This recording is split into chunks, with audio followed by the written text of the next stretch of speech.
إنا أنزلناه قرآنا عربيا لعلكم تعقلون۔ یقیناً ہم نے اس قرآن کو عربی زبان میں نازل کیا ہے تاکہ تم سمجھ سکو۔ اعوذ باللہ من الشیطان الرجیم، بسم اللہ الرحمن الرحیم۔ پرچہ نمبر 2، سوال نمبر 4، مندرجہ ذیل کی خالی جگہ پر کریں۔ فعل امر سے بنتا ہے تو فعل امر فعل مضارع کے حاضر کے صیغوں سے بنتا ہے۔ نمبر 2، حالت جزم میں گر جاتا ہے، حالت جزم میں حرف علت گر جاتا ہے۔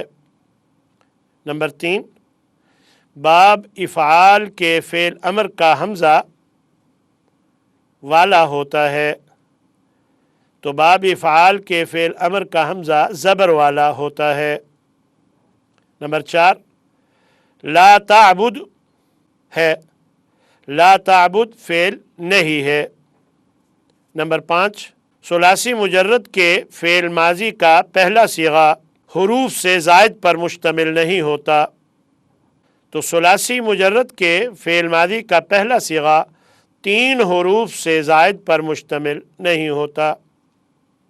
نمبر 6، جس فعل کا مفعول نہ ہو اسے کہا جاتا ہے، جس فعل کا مفعول نہ ہو اسے لازم کہا جاتا ہے۔ نمبر 7، باب مفاعلہ کی خاصیت ہے، باب مفاعلہ کی خاصیت مشارکت یا مبالغہ ہے۔ نمبر 8، یطعم مضارع ہے، یطعم مضارع مجہول ہے۔ نمبر 9، اہتمام اور تدریج باب کی خاصیات ہیں، باب تفعیل کی خاصیات ہیں۔ نمبر 10، انصرفا کا مادہ ہے، انصرفا کا مادہ صاد را فا ہے۔ سوال نمبر 5، مندرجہ ذیل کا عربی میں ترجمہ کریں۔ نمبر 1، تم کیا کر رہے ہو؟ ماذا تفعل؟ نمبر 2، میں قرآن پڑھ رہا ہوں، انا اتلو القرآن یا انا اقرأ القرآن۔ نمبر 3، شیطان کی عبادت مت کرو، لا تعبد الشیطان، اور اگر جمع کے لیے ہو تو لا تعبد الشیطان۔ نمبر 4، یہاں بیٹھ جاؤ، اجلس ہنا۔ نمبر 5، میں مسجد گیا، ذهبت الى المسجد۔ نمبر 6، ہم اللہ سے مغفرت طلب کرتے ہیں، نستغفر اللہ۔ نمبر 7، تو کہاں گئی تھی؟ این کنت ذهبت۔ نمبر 8، کتاب کھولو، افتح الکتاب، اور اگر یہ جمع کے لیے ہو تو افتح الکتاب۔ غم نہ کر، لا تحزن۔ نمبر 10، صبر کرو، اصبروا، اور اگر واحد کے لیے ہو تو اصبر۔ پرچہ نمبر 3، سوال نمبر 1، مندرجہ ذیل کا اردو ترجمہ کریں۔ نمبر 1، وَمَن يُطِعِ الرَّسُولَ فَقَدْ أَطَاعَ اللَّهَ، جو رسول کی اطاعت کرے تو بے شک اس نے اللہ کی اطاعت کی۔ نمبر 2، وَالَّذِينَ تَدْعُونَ مِن دُونِهِ لَا يَسْتَطِيعُونَ نَصْرَكُمْ وَلَا أَنفُسَهُمْ يَنصُرُونَ، اور وہ لوگ جنہیں تم اللہ کے سوا پکارتے ہو وہ تمہاری مدد نہیں کر سکتے اور نہ اپنی ہی وہ مدد کر سکتے ہیں۔ نمبر 3، ان الذین تعبدون من دون اللہ لا یملکون لکم رزقا فابتغوا عند اللہ الرزق واعبدوہ واشکروا لہ، بے شک وہ لوگ جن کی تم عبادت کرتے ہو اللہ کے سوا، وہ تمہارے رزق کے مالک نہیں ہیں، یعنی تمہیں رزق دینے کا انہیں اختیار نہیں ہے۔ تو اللہ کے ہاں رزق تلاش کرو، اسی کی عبادت کرو اور اسی کی عبادت کرو اور اس کا شکر ادا کرو۔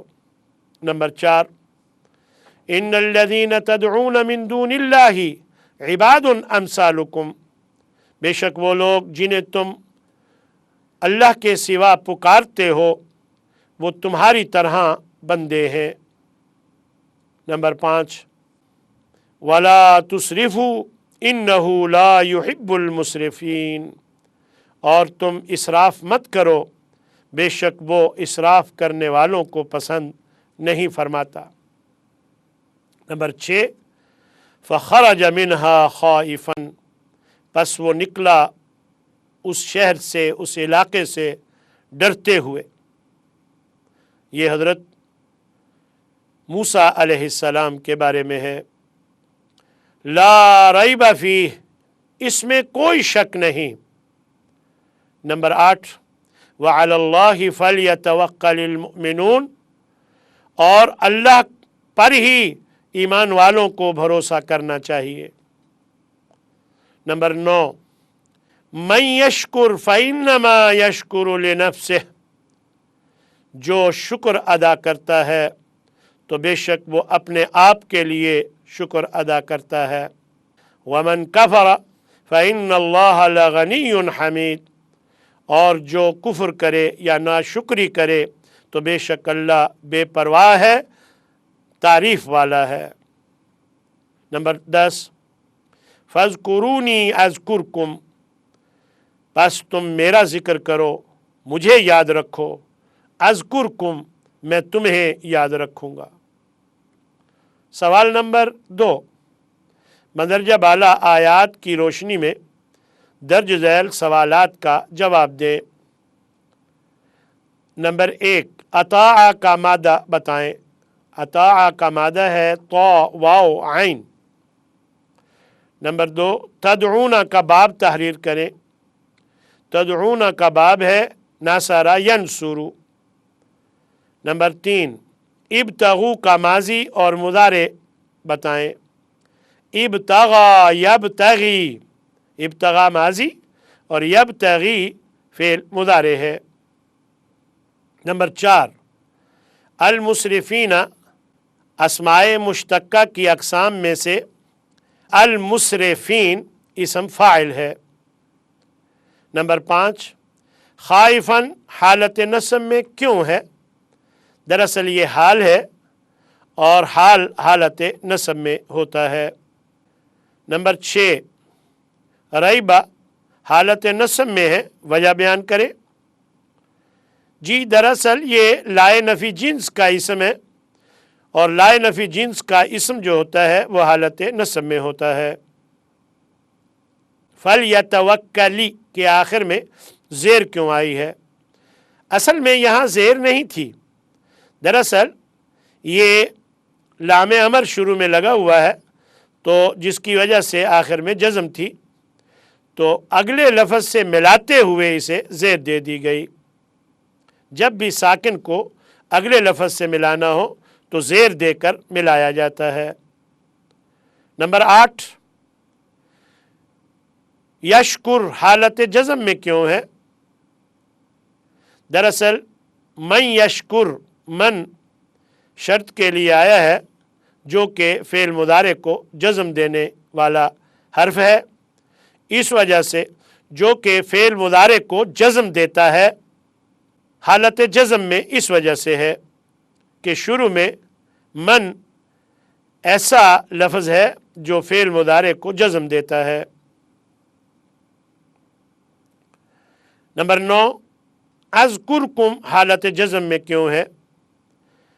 دراصل یہ جواب امر ہے، اور جواب امر میں اگر فعل مضارع ہو تو وہ حالت جزم میں ہوتا ہے۔ نمبر 10 یستطیعون کا باب، صیغہ اور مادہ بتائیں۔ یستطیعون جمع مذکر غائب فعل مضارع ہے اور مادہ ہے طا واو عین اور باب ہے استفعال۔ سوال نمبر 3 مندرجہ ذیل کا مختصر جواب دیں۔ نمبر 1 مفعول فی کا دوسرا نام کیا ہے؟ مفعول فی کا دوسرا نام ظرف ہے۔ نمبر 2 کنت نائم میں کیا غلطی ہے؟ کنت جو ہے یہ کانا سے بنا ہے، فعل ماضی ہے، اور کانا کا اسم حالت رفع میں ہوتا ہے اور اس کی خبر حالت نصب میں ہوتی ہے، تو یہ نائم دراصل کنتو کی خبر بن رہی ہے جسے حالت نصب میں ہونا چاہیے، تو یہ کنت نائمن ہونا چاہیے۔ نمبر 3 خالد حامد سے زیادہ جاننے والا ہے کا عربی میں ترجمہ کریں۔ خالد اعلم من حامد۔ نمبر 4 کسی فعل کے آخر میں حرف علت کب گرتا ہے؟ کسی بھی فعل کے آخر میں حرف علت اس وقت گرتا ہے جب وہ حالت جزم میں ہو، یہی وجہ ہے کہ امر اور نہی میں بھی حرف علت گر جاتا ہے۔ نمبر 5 تستعینوں سے فعل امر بنائیں، تو تستعینوں سے جب امر بنے گا تو تا کو ہٹائیں گے، اور واحد مذکر کا یہ صیغہ ہے تو نون جو آخری حرف ہے اس کو جزم دیں گے، اور اس کے ساتھ یا وہ بھی ساکن، نون بھی ساکن، جب دو ساکن اکٹھے ہو گئے تو حرف علت یا کو گرا دیں گے، اور تا کو گرا کر شروع میں کیونکہ پہلا حرف ساکن ہے تو حمزہ زیر والا لگائیں گے، تو یہ بنے گا استعن۔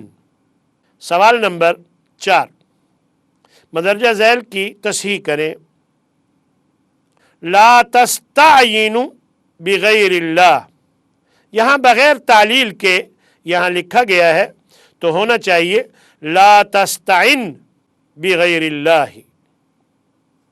ارجع مطمئن، تو یہ مطمئن جو ہے یہ مقام حال کا ہے، تو حال حالت نصب میں ہوتا ہے، تو یہ ہونا چاہیے ارجع مطمئنن۔ لم یرمی، لم فعل مضارع کے شروع میں آ کر فعل مضارع کو حالت جزم میں کر دیتا ہے، اور اگر آخر میں حرف علت ہو تو اسے گرا دیتا ہے، یہاں حرف علت نہیں گرا ہوا تو اس لیے یہ غلط ہے، تو درست ہوگا لم یرمی، یعنی صرف زیر میم اور اس کے نیچے زیر۔ نمبر 4 ان تجلسو ہنا اجلسو، یہاں ان حرف شرط ہے جو کہ فعل مضارع کو جزم دیتا ہے، اور جواب شرط میں بھی اگر مضارع ہو تو اسے بھی جزم دیتا ہے، تو یہاں دونوں جگہ جزم نہیں دی گئی ہے، تو یہ درست ہوگا ان تجلس ہنا اجلس۔ نمبر 5 الاستاذ المکرم، تو الاستاذ کی جو صفت ہے وہ المکرم، جس کا ترجمہ ہے عزت کرنے والا، اور عموماً یہ لفظ استعمال ہوتا ہے کہ ایسا استاد جس کی عزت کی گئی ہو، تو المکرم اسم فاعل ہے تو یہاں اسم مفعول استعمال کیا جانا چاہیے، لہذا درست ہوگا الاستاذ المکرم۔ نمبر 6 اتوع یطوع، یہاں ماضی اور مضارع بغیر تعلیل کے بیان ہوئے ہیں، تو یہ ہونا چاہیے اطاع یطیع۔ اتوع میں واو متحرک اور اس سے پہلے ساکن، تو واو کی حرکت ما قبل کو دے کر واو کو الف کر دیا گیا، وہ اطاع ہو گیا، اور یطوع میں واو متحرک ہے، اس سے پہلے ساکن ہے، تو واو کی زیر ما قبل کو دے کر تو زیر کی مناسبت سے واو کو یا کر دیا گیا، تو وہ یطیع ہو گیا، تو ہوگا اطاع یطیع۔ نمبر 7، اجتہد لتنجح، محنت کر تاکہ تو کامیاب ہو جائے۔ تو جو لی تاکہ کا مفہوم جس میں ہوتا ہے اس کے فعل مضارع کے آخر پہ زبر آتی ہے، تو یہاں جزم دی ہوئی ہے جو کہ غلط ہے، تو درست ہوگا اجتہد لتنجح۔ وَلِيَجْلِسْ كُلُّ وَاحِدٍ فِي هَذِهِ الْغُرْفَةِ، اور چاہیے کہ بیٹھے ہر ایک اس کمرے میں۔ تو یہاں جو لی ہے یہ لام امر ہے، اور لام امر سے پہلے جب بھی واو زبر وا یا فا زبر فا آ جائے تو لام امر پر جزم آ جاتی ہے، تو یہاں لی زیر کے ساتھ ہے، یہاں جزم آنی چاہیے، تو درست ہوگا وَلْيَجْلِسْ كُلُّ وَاحِدٍ فِي هَذِهِ الْغُرْفَةِ۔ نمبر 9، لَن يَدْخُلُونَ، لن فعل مضارع کے شروع میں جب آتا ہے تو فعل مضارع کو ایک تو مستقبل کے لیے خاص کر دیتا ہے اور اس میں تاکید کے ساتھ نفی کا مفہوم شامل کرتا ہے، اور ساتھ ہی نون اعرابی گرا دیتا ہے۔ یہاں نون اعرابی نہیں گرا ہوا، تو یہ ہوگا لن يدخلوا۔ نمبر 10، اقیم الصلاۃ، یہاں فعل امر کے شروع میں جو حمزہ ہے یہ فعل امر جو ہے باب افعال کا ہے، اور باب افعال کا جو حمزہ زبر والا ہوتا ہے، تو یہ درست ہوگا اقیم الصلاۃ۔ سوال نمبر 5، مندرجہ ذیل کا ہاں یا نہیں میں جواب دیں۔ نمبر 1، حالت جزم میں فعل مضارع کے آخر میں حرف علت گر جاتا ہے، بالکل صحیح، حالت جزم میں فعل مضارع کے آخر سے حرف علت گر جاتا ہے۔ نمبر 2، قاولا سے قالا میں تخفیف ثقل کا قاعدہ استعمال ہوا ہے، غلط، کیونکہ یہاں مطابقت کا قاعدہ استعمال ہوا ہے، تخفیف ثقل کا نہیں۔ واو متحرک تھی اور ما قبل زبر، تو زبر کی مطابقت سے مناسبت سے واو کو الف کیا گیا، تو یہاں مطابقت کا قاعدہ استعمال ہوا ہے۔ تو نمبر 3، مطابقت میں حرکت کو گرا دیا جاتا ہے، نہیں، وہاں تخفیف ثقل میں ایسا ہوتا ہے، مطابقت میں پچھلے حرف کی حرکت کے مطابق تبدیلی کی جاتی ہے۔ نمبر 4، واو سے پہلے زبر ہو تو واو کو الف سے بدل دیا جاتا ہے، بالکل صحیح، جب بھی واو سے پہلے زبر ہو واو کو الف کر دیا جاتا ہے۔ نمبر 5، لم اور لما حروف جارہ میں سے ہیں، غلط، کیونکہ یہ دونوں جازم مضارع ہیں، یہ فعل مضارع کو جزم دینے والے حروف میں سے ہیں۔ لم جو ہے یہ عمومی نفی کا مفہوم اس میں ہوتا ہے، اور ماضی منفی کا ان دونوں میں مفہوم ہوتا ہے، اور لم عمومی نفی کا، اور لما جو ہے بولتے وقت تک کی نفی کا مفہوم دیتا ہے، اور یہ دونوں جازم مضارع ہیں نہ کہ حروف جارہ۔ نمبر 6، محترم اسم فاعل ہے، تو اسم فاعل تو آخر سے پہلے اس کے زیر ہوتی ہے، تو یہ اس کے آخر سے پہلے زبر ہے، تو یہ محترم اسم مفعول ہے، یہ غلط ہے۔ نمبر 7، جواب شرط حالت جزم میں ہوتا ہے، ہاں بالکل، اس لیے کہ شرط میں جزم ہوتی ہے، تو وہی حرف شرط جو ہے جواب شرط کے فعل مضارع کو بھی حالت جزم میں کر دیتا ہے، اگر فعل مضارع جواب شرط میں موجود ہو، تو یہ ٹھیک ہے۔ نمبر 8، ان حرف ناصب ہے، حرف ناصب جو ہے وہ ان ہوتا ہے، ان جازم مضارع ہے، یعنی فعل مضارع کو جزم دینے والا حرف ہے، ناصب نہیں ہے، یہ درست نہیں۔ نمبر 9، مفتاح ظرف ہے، تو مفتاح تو اسم اعلیٰ ہے، یہ غلط ہے، یہ ظرف نہیں ہے۔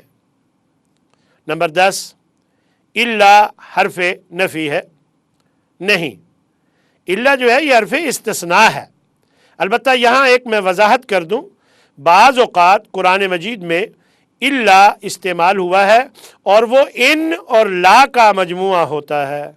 اگر وہ والا الا ہو پھر ان کو الگ کر کے لا حرف نفی ہوگا، لیکن یہ الا جو ہے یہ حرف استثناء ہے جو کہ حرف نفی نہیں ہے۔ پرچہ نمبر 4 انشاءاللہ اگلے پروگرام میں۔ وآخر دعوانا ان الحمد للہ رب العالمین۔